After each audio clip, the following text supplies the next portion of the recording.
Buenas tardes. En la siguiente presentación vamos a desarrollar parte de los contenidos de la unidad del relieve como resultado de la dinámica terrestre. Todo formando parte del bloque de contenidos de la geosfera. Vamos a empezar con la definición del relieve, un concepto bastante sencillo. El relieve es todo aquello que va a sobresalir de una superficie plana. Todas las variaciones de una superficie plana, en el caso de nuestra superficie terrestre, todas esas irregularidades, todas las elevaciones, depresiones, fracturas, etcétera, conforman el relieve. El relieve de la superficie terrestre está influenciado, ¿no? o se ha formado por dos procesos, dos factores diferentes, como es la dinámica interna y la geodinámica externa. La dinámica interna, el movimiento de las placas, la colisión, ha dado lugar a la formación de elevaciones, relieves montañosos, orógenos, así como zonas también de depresión, fosas, zonas más o menos hundidas. Digamos que la dinámica interna favorece o lleva a cabo la formación de un relieve en la superficie terrestre. La geodinámica externa, por el contrario, podemos decir que suaviza ese relieve. La geodinámica externa se va a encargar de los procesos de meteorización, erosión, transporte y depósito de materiales. Las zonas son erosionadas, nuestras rocas son erosionadas en la zona alta y va a ir desgastando ese material, va a ir eliminando material de esa zona que se va a transportar y se va a depositar en zonas de la corteza terrestre más baja, ¿no? En las depresiones y las cuencas sedimentarias. Destacamos como zona sedimentaria por excelencia los mares y océanos. Aquí encontramos, pues los cratones son esas zonas primitivas, zonas intracontinentales que tienen miles de millones de años y llevan todo ese tiempo expuestos a los agentes geodinámicos externos, ¿no? A esa erosión y meteorización de la zona que ha aplanado todo el territorio. Vemos perfectamente el gran desgaste que hay en este tipo de cordilleras. Los procesos geológicos externos es lo que conforma o da lugar a ese relieve, así como son los responsables de la formación de las rocas sedimentarias, y es lo que vamos a estudiar en esta unidad y en la siguiente. Estos procesos se llevan a cabo gracias a los agentes geológicos externos, que son el agua, el hielo, el viento, la atmósfera y los seres vivos. ¿Qué procesos llevan a cabo estos agentes? Pues los procesos que realmente llevan a cabo son los procesos de meteorización, erosión, transporte y sedimentación. Vamos a ver cada uno de ellos.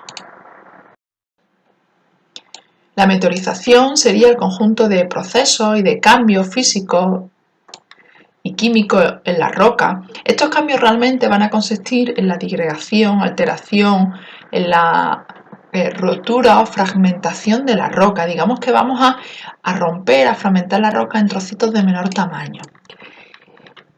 La erosión sería el arranque o puesta en movimiento de esos fragmentos. Los fragmentos previamente meteorizados van a desplazarse, a moverse del sitio donde se encuentran, de la zona donde se han meteorizado, y esa sería la erosión. Una vez que se ponen en movimiento, se van a desplazar de una zona a otra. Ese movimiento, ese desplazamiento es lo que conocemos como transporte. Los materiales se van a transportar desde la zona donde han sido erosionados y meteorizados hasta las cuencas sedimentarias. Una vez que llegan a las cuencas sedimentarias, su movimiento cesa y se empiezan a acumular, y es lo que consideramos, nos encuadramos dentro del proceso de sedimentación. Vamos a ir viendo cada uno de los procesos que hemos nombrado. Vamos a empezar con la meteorización. La meteorización es muy importante, os tienen que quedar muy claros los conceptos y los tipos.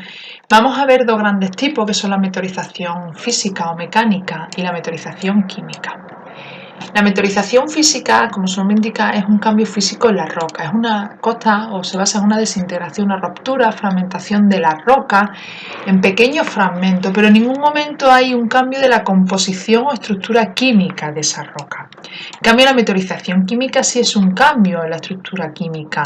Hay cambios en la composición química mineralógica original. Se están dando reacciones químicas. Es una degradación de la roca por reacciones químicas. Y esto es una degradación de la roca directamente por fragmentación. Aquí tenemos una imagen de meteorización física donde vemos la roca que se ha partido, ya sean fragmentos de gran tamaño, medianos, pequeñitos, así como granitos, ¿no?, de arena, de limos, de arcilla, todo ello se van a originar por meteorización física. La meteorización química, bueno, pues aquí lo vemos como una especie de desgaste de la roca. La meteorización química, bueno, aparte de que es muy importante por el proceso en sí, pero da lugar a estructuras muy bonitas y muy curiosas, como son pues las típicas cuevas, galerías y forma, bueno, no es un tipo de meteorización, es un tipo de sedimentación, pero forma también las estalactitas y las estalagmitas, que serían sedimentación de material y no meteorización. Para entender la meteorización química podemos usar un término realmente no es una definición de meteorización, es más bien un tipo de meteorización. Ahora vamos a ver los tipos de meteorización y vais a ver que hay varios tipos. Entonces, podemos definir la meteorización química para que lo entendáis como una especie de disolución de la roca. Ojo, repito, no es una definición. La disolución es un tipo de meteorización química, pero si nos queda claro el concepto para entenderlo, digamos que la roca, por el paso del agua o de otra sustancia química, es como que se ha ido disolviendo y todos los compuestos, bueno, pues parte de las moléculas se han ido eliminando, llegando a formar grandes galerías en el interior de la roca. Vamos a ver la meteorización física, vamos a empezar con la meteorización física y vamos a ver los mecanismos de meteorización que hay. Bueno, podemos decir los tipos que hay dentro de este grupo, de esta meteorización. Se puede dar una meteorización por la formación del hielo, por la formación de cristales de hielo en una roca fragmentada o con grietas. En la grieta puede introducirse agua en estado líquido, que si baja la temperatura ese líquido pasa a estado sólido y ya sabemos que el hielo tiene o aumenta el volumen, ocupa mayor volumen que el agua en estado líquido, de modo que al aumentar el volumen va a fracturar o a agrandar esa grieta. Es una forma de meteorización, de fracturación de la roca. La vamos a ir rompiendo en el tiempo con cambios de temperatura que provoquen congelación del agua, ¿no? Cambios de hielo, deshielo. Recibe el nombre también de gelifracción y gelivación. Otro tipo de meteorización física es la haloclastia y es muy similar a la anterior. En este caso lo que se están formando son cristales de sal. La estructura cristalina ocupa también un mayor volumen y va a ensanchar esa fractura. La termoclastia es una rotura de la roca por variaciones de temperatura, tal y como el nombre indica. Hay climas donde hay variaciones muy bruscas de temperatura entre el día y la noche, entre periodos cortos de tiempo, y esos cambios de temperatura, esas dilataciones y contracciones continuas van a fragmentar la roca. La bioclastia, bueno, pues evidentemente biología, vida en general, es una fragmentación de la roca debido a la acción de los seres vivos. Estos 4 conceptos son los más importantes, nos tiene que quedar claro, tenemos que conocerlos y saber diferenciarlos. Vamos a nombrar 2 más que también son interesantes, como es la hidratación física. La hidratación física se debe originar una meteorización debido a cambios de humedad. La humedad, la humectación, y de esa acción va a modificar o a producir también cambios de volumen que va a meteorizar la roca. El ajamiento por descarga es una descompresión, ¿no? Tenemos materiales que están sometidos a fuertes presiones, sobre todo con gran cantidad de materiales o de carga encima. En el momento que quedan expuestos a superficie, en un periodo relativamente corto, esa diferencia de presión puede originar o facilitar la fracturación de la roca. Aquí podemos ver un ejemplo de crioclastia, ¿no? Podemos ver cómo la fractura ha entrado agua, si baja la temperatura y el agua se congela, las cuñas de hielo van a aumentar la presión hacia los lados y van a favorecer la rotura de la roca. Lo vemos aquí en esta imagen. Aquí vemos cómo entra el hielo dentro de la roca y bueno, este sería el resultado, el aspecto que tiene la roca formada o meteorizadas por crioclastia. La bioclastia hemos dicho que la acción de los seres vivos, los vegetales, por ejemplo, la introducción de las raíces en grietas, conforme el árbol crece va a aumentar el tamaño de esa grieta, va a ayudar a la fragmentación de la roca. Hay animales pues, que pueden cavar galerías en las rocas, ayudando también a su meteorización. Vamos a ver ahora los tipos de meteorización química, la carbonatación. Sería una meteorización debido a la acción del CO2, del dióxido de carbono disuelto en el agua, se forma ácido carbónico y es capaz de reaccionar con determinadas moléculas y compuestos, sobre todo en el caso de las calizas. Las rocas carbonatadas las va a ir meteorizando, tiene un componente muy fuerte en las calizas. La disolución, bueno, pues sería una meteorización debida al agua también, pero su carácter dipolar. Y eso permite la disociación de iones de determinados minerales, minerales solubles en agua, como pueden ser, por ejemplo, el caso del yeso o de la halita. El caso de la hidrólisis, bueno, pues se debe a la acción del agua disociada, a los iones del agua.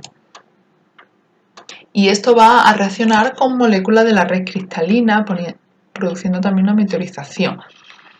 Va a ir eliminando moléculas de la red cristalina de la roca. La hidratación química se debe a la introducción de moléculas de agua en las estructuras cristalinas de los minerales. Es muy destacado en el caso de las arcillas. Sabéis que las arcillas pueden, entre comillas, bueno, absorber, ¿no? Empaparse en agua y aumentar su volumen, sobre todo la arcilla expansiva. Bueno, pues la molécula de agua tiene la capacidad de meterse en el entramado de minerales de las arcillas. Otros tipos son las reacciones de oxidación-reducción, donde se van a dar, bueno, pues reacciones con determinados iones como el oxígeno, el hidrógeno. Ocurre sobre todo en rocas que tienen elementos metálicos, por ejemplo, si tienen hierro.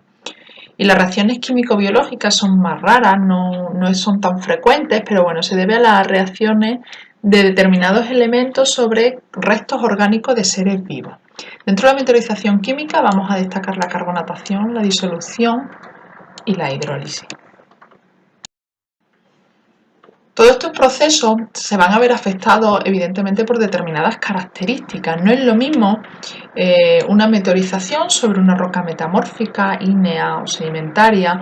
Una roca sedimentaria probablemente se pueda disgregar más fácilmente, los granos no tienen la misma cohesión que en una roca magmática. Una roca metamórfica sabéis que está altamente fracturada por el efecto de la presión, por tanto la crioclastia o otro tipo de meteorización física es más fácil que afecte a este tipo de roca y la meteorice con mayor facilidad. Las características del medio también influyen. No va a ser lo mismo un medio totalmente seco, un clima muy seco, donde no haya ningún tipo de humedad, donde no haya ningún tipo de lluvia, donde los cambios de temperatura sean muy bruscos. Ahí la termoclastia va a ser la meteorización principal. Donde hay mucha humedad, bueno, pues vamos a tener una meteorización química muy evidente que va a afectar en mayor grado. Influye mucho las características biológicas de la zona, ya no solo porque tenemos una bioclastia, ¿no? Debido a los seres vivos. También si la zona está cubierta de vegetación, no es lo mismo una zona de grandes bosques o una zona donde hemos eliminado toda la cubierta vegetal y llega una lluvia torrencial, por ejemplo. Otro de los conceptos que hemos nombrado es el concepto de erosión. La erosión ya hemos dicho que implica que los materiales resultantes de la meteorización van a ser movilizados, se van a poner en marcha, se van a evacuar a otra zona. El proceso de evacuado, ese movimiento, será el transporte, pero la erosión implica, bueno, que eso se pone en marcha. Si no se transporta o no se traslada a ningún sitio, se queda en el mismo lugar, van a contribuir a la formación del suelo, que lo vamos a ver en otras unidades. Bueno, pasamos al transporte. Ya hemos dicho que uno de los procesos de los agentes geológicos externos es el transporte de material. El transporte es el proceso por el cual los materiales erosionados son llevados a otro lugar, son trasladados a otro sitio. Y esto se lleva a cabo por diversos agentes. Los agentes que pueden llevar a cabo este transporte van a ser el agua, el aire, el hielo, los procesos gravitacionales. El tipo de transporte no solo va a depender de la gente, también va a depender de la energía. No es lo mismo el cauce alto de un río donde el agua lleva mucha fuerza, la pendiente es muy grande, como el cauce bajo donde hay muy poquita fuerza. El tamaño de las partículas transportadas también va a influir. Tenemos granitos de arena, rocas de más o menos tamaño, incluso a veces vamos a encontrar fragmentos de varias toneladas de tamaño. El tamaño de las partículas influye en el transporte. Además, el tipo de transporte va a aportar unas características a los sedimentos que nos va a permitir identificarlo, ¿no? Saber quién lo ha transportado. Todos conocemos los cantos rodados, ¿no? Esos cantos redondeados que aparecen en la playa o en el cauce bajo del río. La forma redondeada se debe al transporte. El agua, cuando los transporta, van friccionando y chocando con el lecho del río y con otro clastro y otra roca y le va a dar esa forma redondeada. En cambio, un material transportado por el hielo, sabemos que no gira dentro de la masa de hielo, el hielo lo fragmenta y lo va a empujar, lo va a ir arrastrando, quedando muy anguloso, con muchas esquinas y picos. Dentro de los transportes vamos a destacar, bueno, vamos a empezar más que nada con los procesos gravitacionales. Los procesos gravitacionales, bueno, pues es muy sencillo el concepto como tal. Son procesos de movimiento, estamos hablando de transporte, son movimientos debido a la gravedad. Es la gravedad el agente que va a ocasionar ese movimiento, ese desplazamiento de los materiales. Los factores desencadenantes de los movimientos gravitacionales son principalmente el contenido en agua de la roca meteorizada. Si llueve, aumenta el agua de una roca que no se encuentra en una posición muy estable o muy de equilibrio. El aumento de agua va a favorecer ese desprendimiento, esa caída de ese material. El clima, evidentemente, no es lo mismo un clima húmedo, con lluvias torrenciales, un clima seco, etc. La pérdida de vegetación de la cubierta vegetal, ya sabéis que la vegetación que se encuentra en superficie con sus raíces sujeta o aguanta el suelo y los materiales que hay debajo. Una vez que en un bosque eliminamos la cubierta vegetal y llega una lluvia torrencial, se va a llevar todo, va a arrasar y va a transportar todo ese material. Las vibraciones que ocurran, bueno, pues simplemente un terremoto. Estamos hablando de procesos gravitacionales, caída de material, movimiento debido a la gravedad. Podemos resumirlo como caídas de material. Pues una vibración, un terremoto va a favorecer ese proceso. Algún otro proceso exógeno, ¿no? Como pueden ser fuertes vientos, marea, etcétera, que le dé a un talud, ¿no? Por ejemplo, o la intervención humana sobre el terreno. Lo más claro que podemos ver es la construcción de carreteras en laderas de montaña donde vamos a socavar la base de una zona pendiente o vamos a inclinar esa pendiente más de la cuenta y va a favorecer la caída de material de las zonas altas. Vamos a nombrar los diferentes tipos de procesos gravitacionales, la caída o desprendimiento, los deslizamientos, corrientes de tierra y los flujos, así como la arrastración o creep. Aunque los tenemos que conocer todos, bueno, estos tres son los que van a preguntar con mayor frecuencia y debemos de diferenciar entre ellos bastante bien. Empezamos con el primero, el desprendimiento. El desprendimiento de roca se produce por la caída libre de roca de una superficie inclinada, pero una superficie casi vertical, una inclinación muy grande o casi vertical, o incluso un saliente en una zona determinada. Cuando hay un saliente o una superficie casi vertical, lo que tenemos en la parte arriba, bueno, pues está en una situación muy inestable. Si además está fracturado y hay un terremoto, va a favorecer el desprendimiento, la caída. En las laderas, donde, bueno, el hombre, ¿no? Nosotros hemos puesto aquí carretera, hemos cortado esta zona de montaña, hemos favorecido que lo que tenemos arriba llegue a una situación no esté en una situación de equilibrio, se encuentre en una situación inestable y ante cualquier factor externo se puede desprender. Es una caída, digamos, casi en la vertical, al vacío, hacia abajo.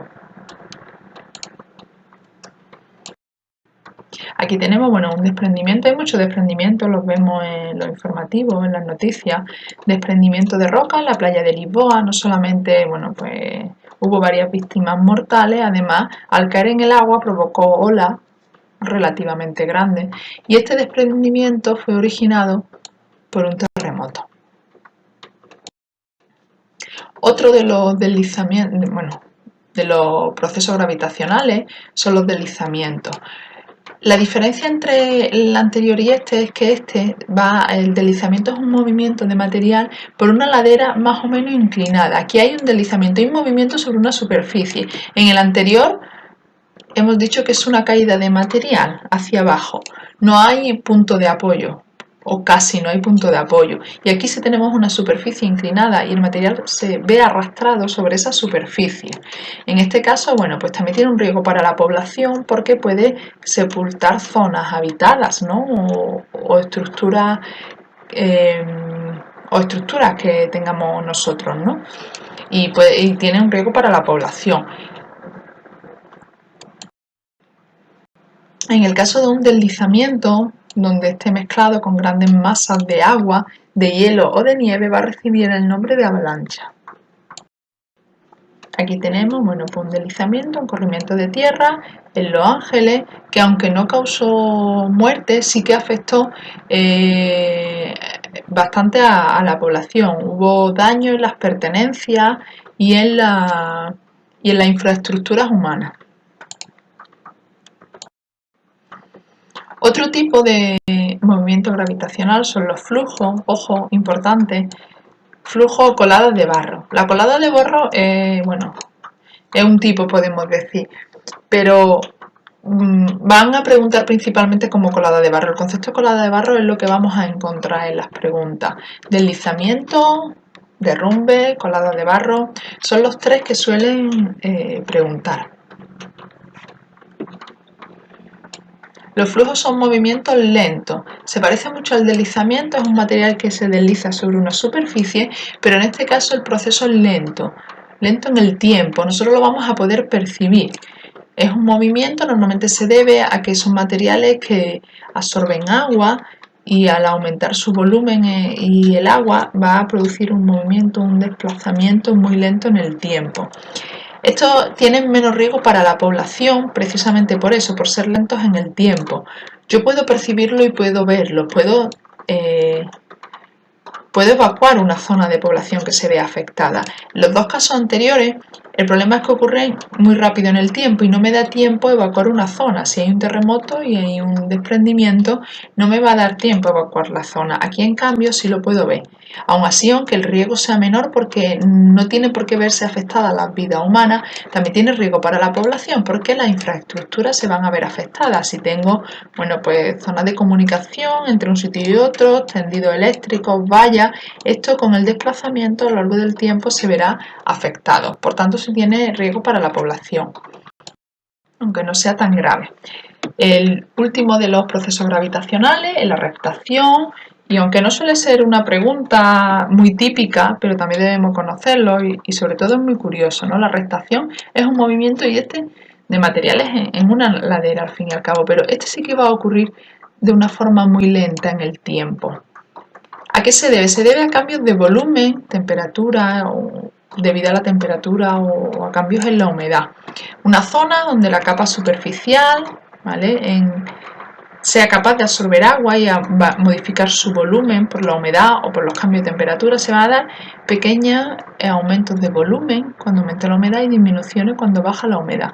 Estas pequeñas variaciones en el volumen hacia arriba, hacia abajo, son muy pequeñitas, pero van a ir provocando un movimiento en la pendiente. Una vez que asciende y desciende, se va a ir desplazando levemente. Realmente no es algo que yo vaya a apreciar, no lo voy a percibir, yo no veo ese movimiento. Pero lo que sí voy a ver son las huellas que deja en el paisaje y son muy bonitas, ¿no? A veces vemos árboles en los cuales todos los troncos están curvados y se debe a este tipo de movimiento, a la refractación. Me gustaría que alguien me explicara por qué los troncos de los árboles se encuentran curvados si realmente lo que se está desplazando por refractación muy despacito es el suelo. ¿Por qué son los árboles los que están curvados? Bueno, otro de los agentes que influyen en el transporte o que van a llevar a cabo un transporte de materiales es el agua, como hemos dicho. Dentro del transporte llevado a cabo por el agua vamos a destacar los procesos fluviales, que son los más importantes, el transporte de materiales por los ríos. Los procesos fluviales lo vamos a ver en la siguiente presentación. Lo dejo aquí simplemente sin desarrollar para verlo en la siguiente presentación.